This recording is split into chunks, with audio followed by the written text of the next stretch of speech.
Now, the one thing that seemed consistent with your son, to you at least, is his desire to obtain a weapon. Is that right? I wouldn't say that, no. He had a consistent desire to obtain a weapon. Not to me, he did not. Okay. You didn't know about the 9mm? Oh, I knew about it. Okay. You didn't know about the 22s? I knew about them. And in fact, you posted on Instagram that he got himself a 22 Correct. in June of 2021. Correct. And from that time up until the November 26, 21 purchase, he was wanting to get a 9mm. I know him and my husband had discussed getting a 9mm. I'm not part of those conversations. But you knew about it. I knew, but not that he was so, however you described it. I said he consistently had a desire to obtain a weapon. I know they consistently talked about it, correct. Okay. They didn't just talk about this is a gun, he talked about how he wanted the gun. You don't deny that. Oh, no. In November 26, you said you weren't there for the gun purchase. No, it's not. Okay. But are you telling us you didn't know it was going to happen? I did not know they were going to the gun store that day, no. Okay. But you knew that you were going to eventually get him a 9mm. No, I did not know that. Okay, so you're telling us that that was a surprise purchase to you? It was a surprise to me that they went to the gun store that day. Okay. It was not surprising to me that they purchased a gun that day. And it didn't upset you that they bought a gun? No, it did not. It upset you that it cut into your Christmas tree shopping time, but it didn't upset you that they bought a gun? Correct. Okay. And you told us that it was, in your words, James's responsibility to take care of that gun. Correct. Okay. Now, you don't deny that, at least according to the cell phone evidence, the photographic and video evidence, you're the last adult to have possession of that gun. Correct. Okay. You were with him at the range on November the 27th. Correct. You saw your son shoot the weapon. Correct. You saw him shoot the last practice round before the shooting on November 30th. At the range? Yeah. Yes, correct. You saw how he stood. Honestly, that didn't mean anything to me at that time until this whole case came about, and I've learned what a shooter's stance is. So, He knew how to use the gun. yes, he did. Okay. He's used one before. In fact, he showed you how to use the gun. Correct. Okay. And the stance he took, you saw from the Oxford High School video, was the same. You saw that, right? I don't know. I can't compare it. I don't know. But you entrusted this responsibility. Will you agree with me that owning a firearm involves a great deal of responsibility and trust? I do. Okay.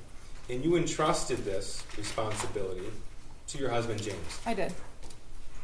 If you look at Exhibit 423, that's the Facebook chat thread between you and your husband. It's pretty clear you didn't trust James with much. Would you agree or disagree? Depends on what you're talking about. Okay. Well, you didn't trust him to get out of bed on time. Correct. You didn't trust him to cut the grass when it was time to cut the grass.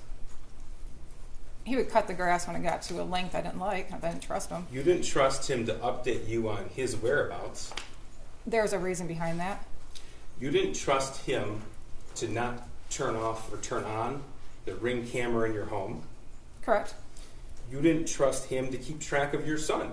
Oh, I trusted him to track of my son. In those messages that we'll see in Exhibit 423, asking him, where is your son, over and over and over again, does that signify trust or distrust to you? That was when my son was walking home from school. Not that I did not trust my husband with my son. Okay.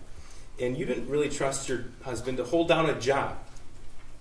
It's not that I didn't trust him to hold down a job. He had a hard time holding down one after COVID. Okay. And in those messages, you are constantly asking him about work, how much money he's making, and what he's doing to obtain employment. Correct. Okay. But this is the person you entrusted with a deadly weapon. I did. Why did you buy the Patriot defense rounds? Where are the? Oh, that's the ammo.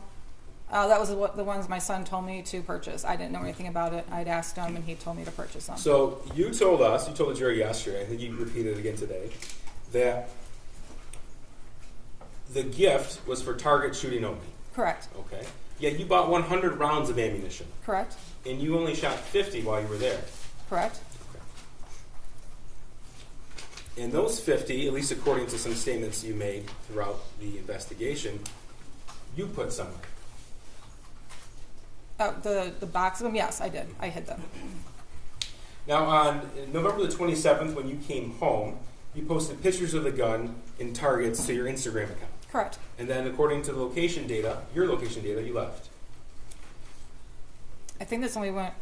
Well, I don't know. I must have. Yeah. Well, you don't deny that. I don't deny it. And your husband James was gone all day, according to his location data. I think so. Yeah. Okay. And you saw in the evidence that in a picture you posted, there's an ATF pamphlet on handgun safety for children. Correct. Did you read that? I looked it over. Correct.